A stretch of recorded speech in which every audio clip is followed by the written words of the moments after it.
Ты прожил всю жизнь, уверенный, что мир устроен вот так, потому что так сказали в школе, по телевизору, в семье, так всегда думали. Поздравляю, половина этих знаний тупо мифы, которые передавали из поколения в поколение, даже не проверяя. Тебя кормили ложью про тело, про историю, про космос, про психологию. И ты верил, потому что не знал, что можно иначе. Но реальность куда страннее, грязнее, смешнее и иногда куда неприятнее, чем эти удобные сказочки. Сегодня мы разнесем 44 факта, которые казались несомненными. То, что ты считал истиной, окажется выдумкой. То, что звучало как бред, окажется правдой. Готов? Пристегнись, сейчас твое мировоззрение получит обновление. И да, досмотри до конца. Там будут 5 фактов, которые взрослые всю жизнь скрывали за фразой «ты еще маленький, потом поймешь». Настало потом. Ложь первая. На Земле всегда было столько континентов, сколько сейчас. В школе нам рисовали карту мира как нечто постоянное. Мол, всегда были какие-то Америка, Африка, Евразия, максимум Пангеи вспомянут вскользь, а дальше тишина.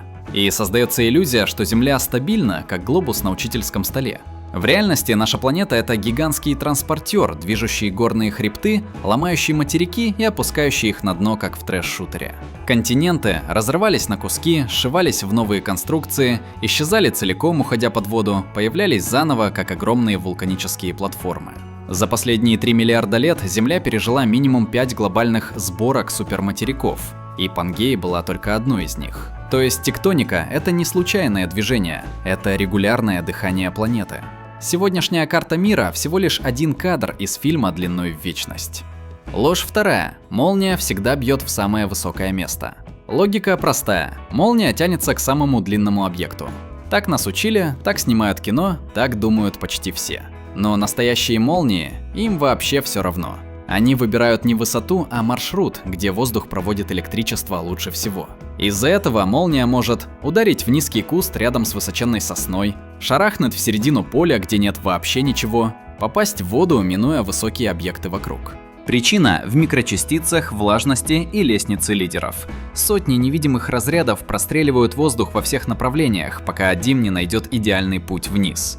Высота объекта лишь один из факторов и далеко не главный, поэтому правило «стой под деревом» — смертельно опасная сказка. Ложь третья. Красное море красное из-за водорослей. Легенда будто бы логичная. Красное море красное, потому что там живут странные красные водоросли.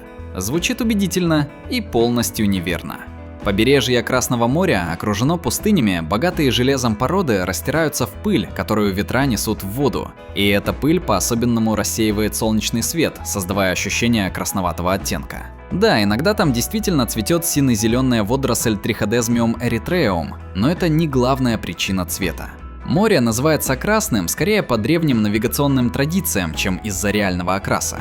И да, оно не красное. Ложь четвертая. Северное сияние бывает только на Земле.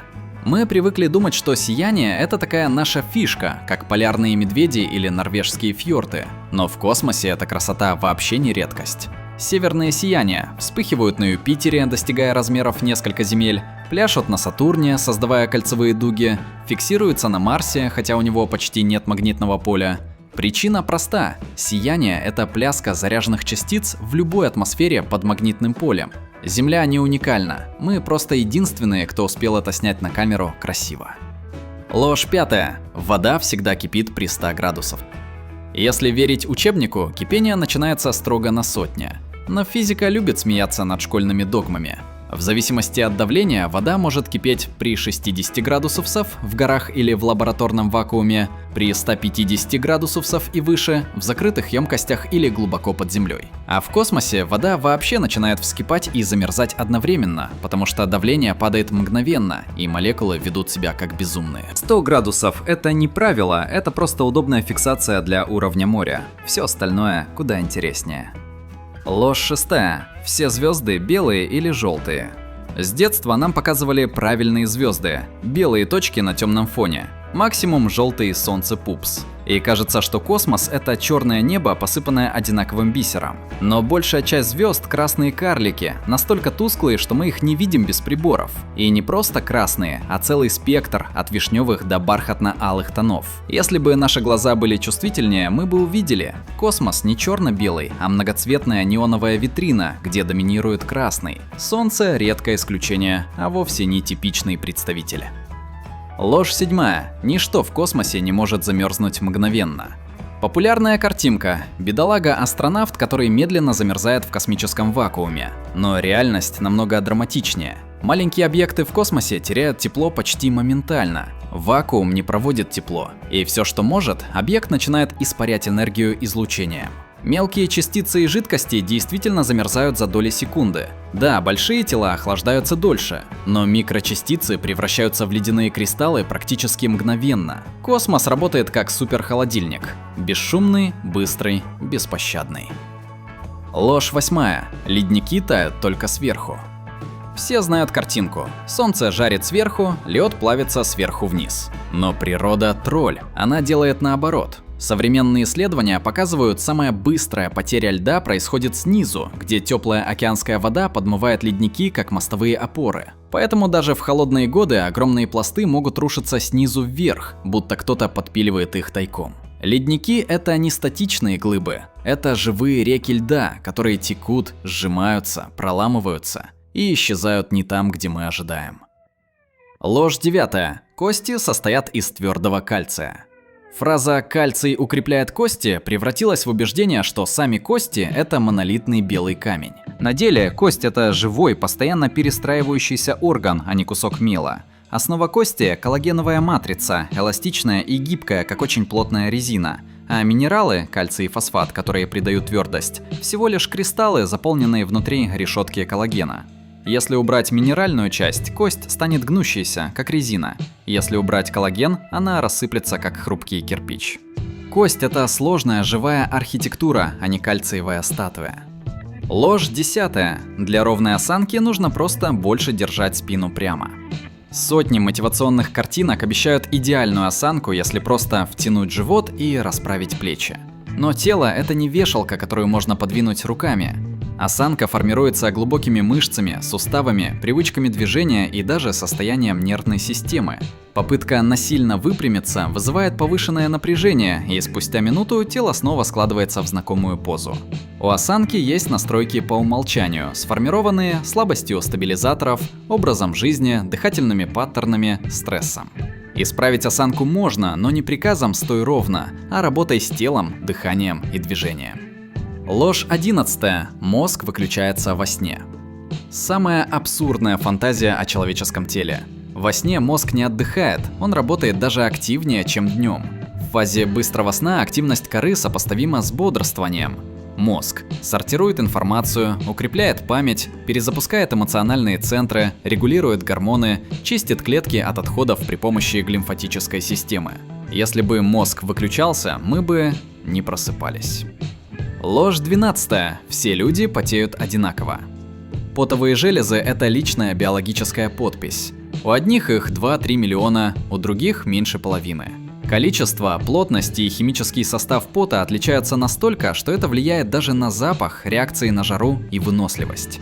У кого-то пот содержит больше аммиака, у кого-то больше солей, у кого-то почти не пахнет. Женщины в среднем потеют меньше, но охлаждаются быстрее, потому что у них чаще развита поверхностная циркуляция. Потоотделение – это не одинаковая функция, а сложная индивидуальная система терморегуляции. Ложь 13. Сердце бьется строго ритмично. В фильмах мониторы показывают идеальный ритм – бип, бип, бип, но реальное сердце никогда не работает как метроном. Во-первых, существует вариабельность сердечного ритма, микроколебания между ударами. Чем больше этих колебаний, тем здоровее человек. Сердце гибко подстраивается под дыхание, эмоции, напряжение, движение.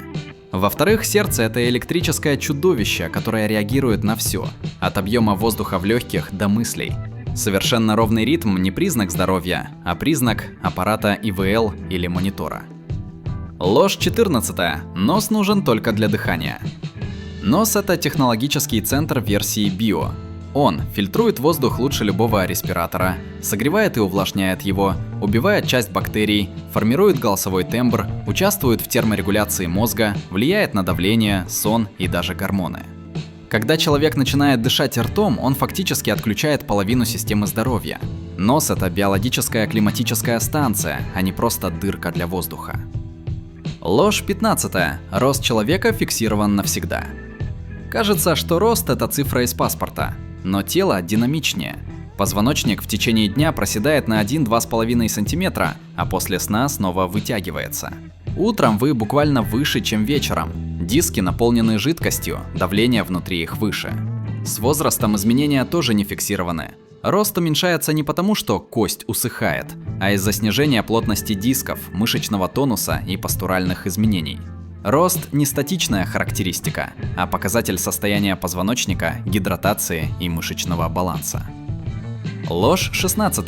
Львицы медленные и безобидные. Образ львицы из документалок – это солидная кошачья мама, которая чинно ходит по саванне. Но в реальности львица – самая опасная охотница Африки. Именно она добывает до 90% всей пищи прайда. Львицы бегут до 80 км в час на короткой дистанции, умеют работать в команде лучше большинства волков, нападают молниеносно, без рычания и предупреждений, могут прыгать дальше, чем леопард того же веса. А главное, львица не рыкнет перед атакой, она не предупреждает, она исчезает из поля зрения и появляется уже на твоей спине. Львица не добрая мать семейства, это биологический спецназ саванны. Ложь 17. Рыбы молчат под водой. Аквариум создает ложное ощущение. Рыбы плавают и тишина. Но рыбы не просто шумят. Некоторые виды издают звуки громче собаки. Они стучат костями, трут плавниками, создают вибрации плавательным пузырем. Ученые фиксируют треск, хрюканье, щелчки, гул, стрекотание, как у насекомых. Трескогубы – настоящие барабанщики, их слышно на километры. А морские самы могут петь, зовут партнеров и пугают хищников. Океан – это оркестр, просто мы не слышим его без специальной аппаратуры. Кустарниковые пчелы не видят цветов. Маленькие млекопитающие казались слепыми, но они видят ультрафиолет.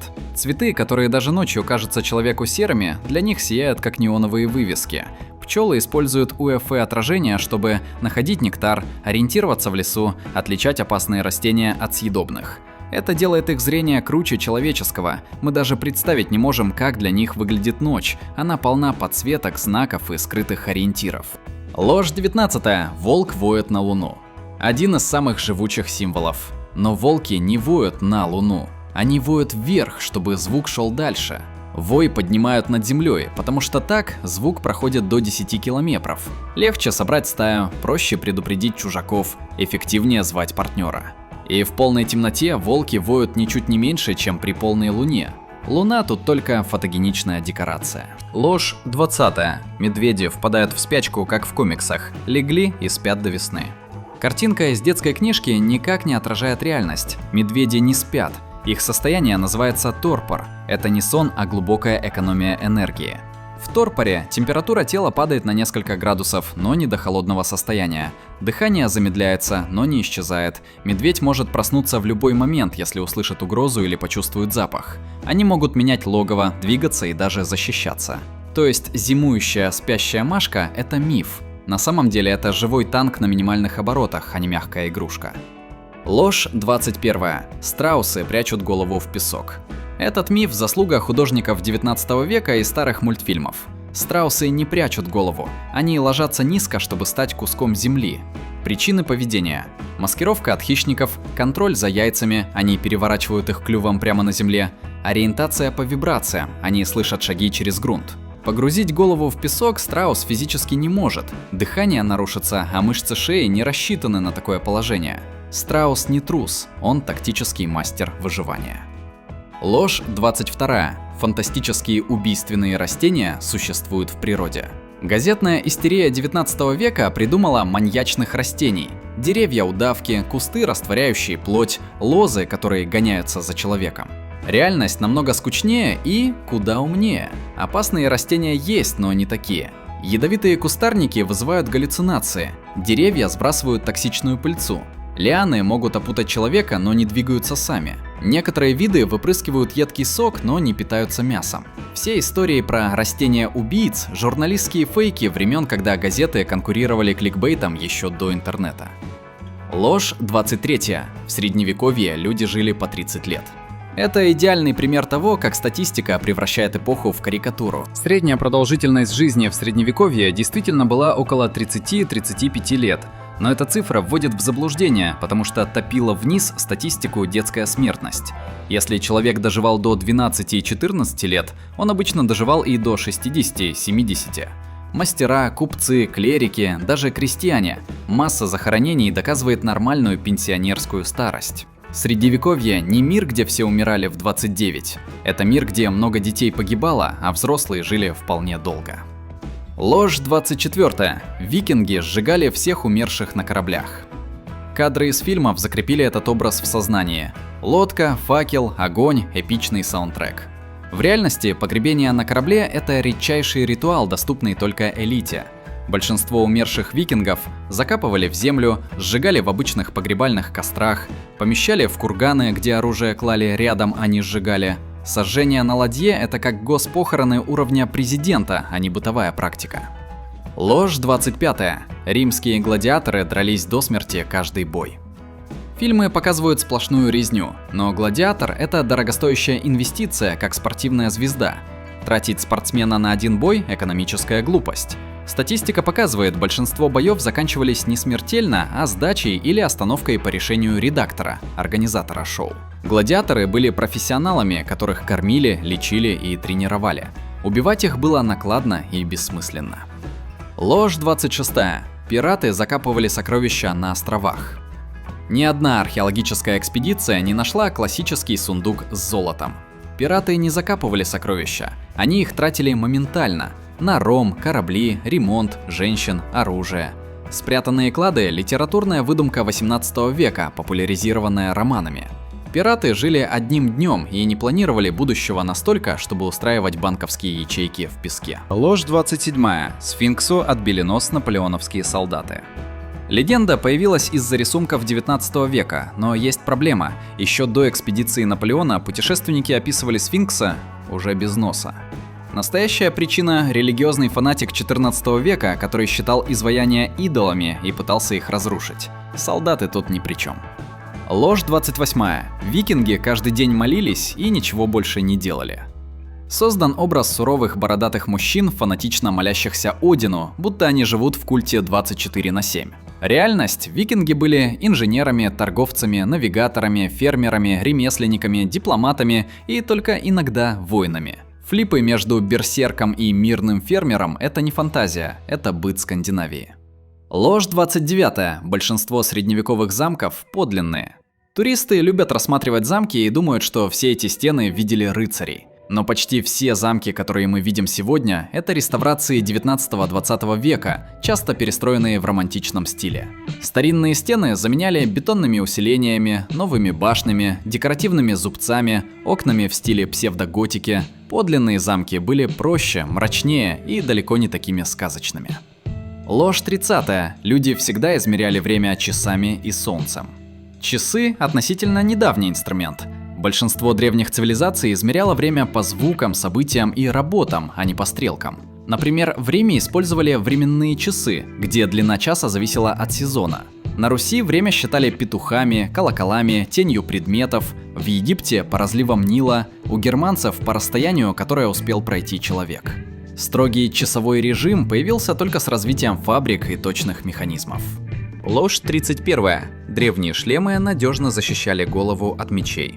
Когда мы смотрим на шлемы в музеях, кажется, что они были идеальной броней, с железным куполом, способным выдержать любой удар. Но реальность была намного прозаичнее. Большинство шлемов древности и раннего средневековья делались тонкими, чтобы воин мог дышать, видеть, слышать и, главное, двигать головой. Металл был дорогим, тяжелым и не всегда качественным. Прямой удар мечом легко пробивал или вминав шлем, передавая весь удар черепу. Воины прекрасно знали, шлем защищает от скользящих ударов, стрел и осколков, но не делает голову неуязвимой. Настоящая защита – это щит, маневрирование и отсутствие прямого попадания по голове. Шлем – это не магическая броня и не киношный суперщит. Это просто последний слой надежды, но никак не гарантия выживания. Ложь 32. Средневековые пытки в фильмах – это реальность.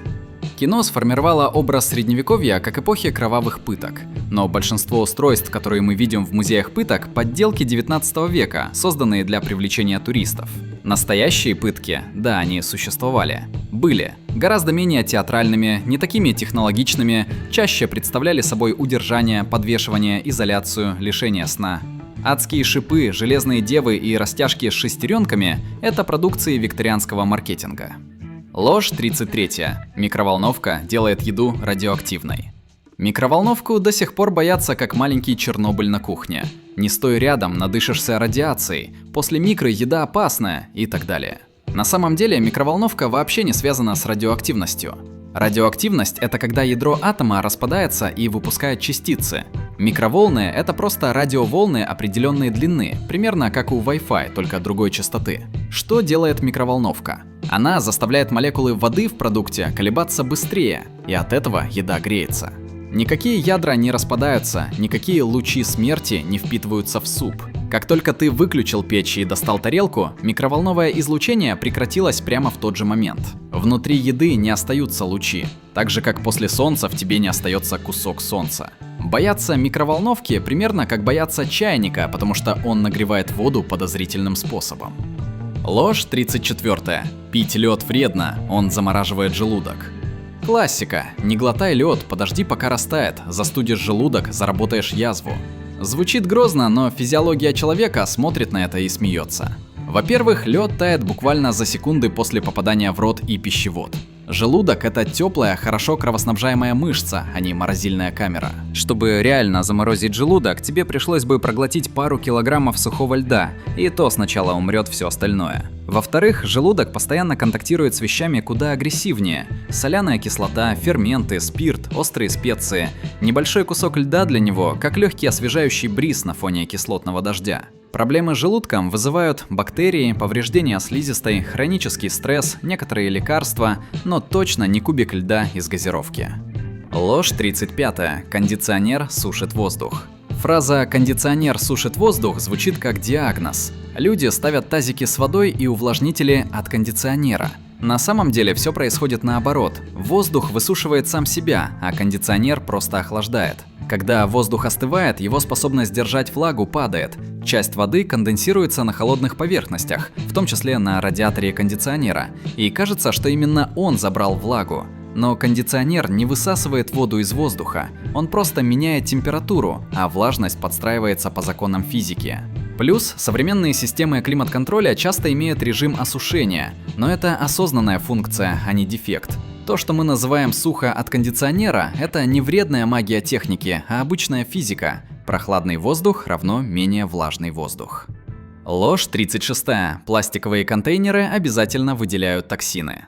Пластик на кухне давно записали во враги человечества. Не грей в нем еду, не наливай горячее, обязательно отравишься. Реальность сложнее. Да, есть виды пластика, которые действительно нельзя использовать для пищи. Они так и помечены, и в продажу для бытовой кухни обычно не попадают. Но большинство пищевых контейнеров делают из материалов, которые проходят тесты на миграцию веществ, рассчитаны на контакт с горячей пищей, выдерживают микроволновку и посудомойку. Опасность появляется не от самого факта «пластик равно зло», а от дешевых подделок без маркировки, многоразового использования одноразовой упаковки, нагрева того, что для этого не предназначено. Пищевой пластик – это инструмент. Можно использовать его безопасно, а можно как молотком забивать шурупы и винить молоток. Ложь 37. Хлеб черствеет, потому что высыхает. Кажется логичным, хлеб твердый, значит высох.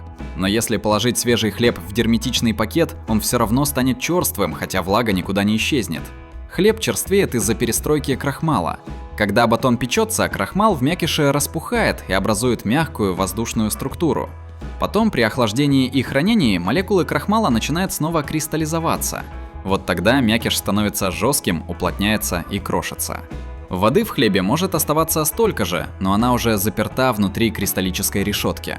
Поэтому подогрев черствого хлеба делает его снова мягким. Кристаллы ломаются, структура временно возвращается к более мягкому состоянию. Черствость – это не потеря влаги, а заморозка структуры на другом уровне. Ложь 38. Старые провода всегда опаснее новых. Иногда можно услышать: «У меня в квартире старая проводка, она обязательно сгорит, надо срочно все менять». Звучит тревожно, но возраст проводов не единственный и не главный параметр безопасности. Старые кабели часто делали с толстой медной жилой, с запасом по сечению, под меньшую нагрузку, чем сейчас, но с приличным резервом. Опасными они становятся, когда изоляция растрескалась, контакты окислились, к старым проводам подвесили кучу новой техники мощностью, о которой инженеры и не мечтали. При этом дешевые современные провода могут иметь тонкую жилу, низкое качество меди, кустарную изоляцию. То есть старый равно опасный, новый равно безопасный – ложное упрощение. Опасен не возраст сам по себе, а состояние проводки и нагрузка, которую на нее повесили. Ложь 39. Все вокруг думают о тебе хуже, чем ты думаешь о себе. Правда в том, что люди вовсе не думают о тебе, почти никогда. Это не грубость, это биология. Человеческое сознание устроено эгоцентрично. У каждого своя работа, свои боли, свои дедлайны, свои страхи. Мы – микровселенная сами для себя, а не фотоаппарат, следящий за чужими ошибками. Психологи называют это эффект прожектора. Человеку кажется, что все видят его неловкость, взъерошенные волосы или промахи. Но эксперименты показывают, люди замечают лишь 10-20% того, что мы уверены, будто бросается им в глаза. Ты можешь весь день переживать, что неправильно произнес слово или что на тебе нелепая куртка, а остальные уже через минуту забыли, что ты вообще был в комнате. Ложь 40. Харассмент – современная выдумка. Нет, это явление древнее, как письменность. Разница лишь в том, что раньше оно было нормой, скрывалось традицией и властью. Древнеримские источники описывают систематические домогательства в армии. В средневековых записях монастырей есть упоминание о принуждении послушниц. В викторианскую эпоху женщины массово увольнялись, если отказывали начальству. То, что сегодня называется харассмент, всегда существовало. Просто впервые стало видимым и наказуемым. Современность не создала проблему, она дала ей имя. Ложь 41. Интроверты – это тихие, а экстраверты – громкие. Наблюдения из школьного коридора превратили в диагноз личности. На деле интроверсия и экстраверсия про источник энергии, а не про громкость голоса. Интроверт может выступать на сцене, быть харизматичным лидером, вести переговоры и чувствовать себя прекрасно. Но он будет уставать от социальных контактов, а не от микрофона. Экстраверт, наоборот, может говорить тихо, быть скромным и вообще не любить сцены. Просто ему нужны люди как подзарядка.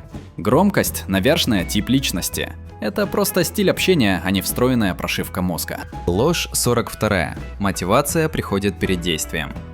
Это самая вредная романтическая фантазия эпохи саморазвития. В реальности мозг работает наоборот. Действие рождает мотивацию, а не мотивация – действие. Пока ты ждешь вдохновения начать, мозг ждет сигнала, что процесс уже пошел. Лишь когда мы делаем первый шаг, мозг начинает выделять дофамин и возникает «хочу продолжать». Не наоборот. Ждать мотивацию все равно, что ждать, пока включится лампа, пока ты не нажал выключатель. Ложь 43. Опыт старших всегда полезен. Опыт – это не мудрость, это личная статистика конкретного человека. И иногда эта статистика полностью нерелевантна. Мир поменялся, условия другие, а советы остались из эпохи телефонных будок. Фраза «раньше было лучше» не про реальность, а про память. Пожилые информаторы могут искренне и уверенно передавать убеждения, которые давно опровергнуты наукой, или жизненные истины, которые были правдой только в их социальном кругу. Мудрость приходит не со старостью, а со способностью переучиваться. Ложь 44. Люди становятся более рациональными с возрастом. Годы добавляют опыта, но не логики. Метаанализы показывают, когнитивные искажения не уменьшаются, а часто укрепляются. Человек годами оттачивает не рациональность, а удобные привычные объяснения. С возрастом люди реже меняют мнение, чаще доверяют первому источнику, сильнее впадают в эффект подтверждения «я верю тому, что совпадает с моими убеждениями». Разумность не беден возраст. Разумность равно готовность сомневаться даже в собственных убеждениях.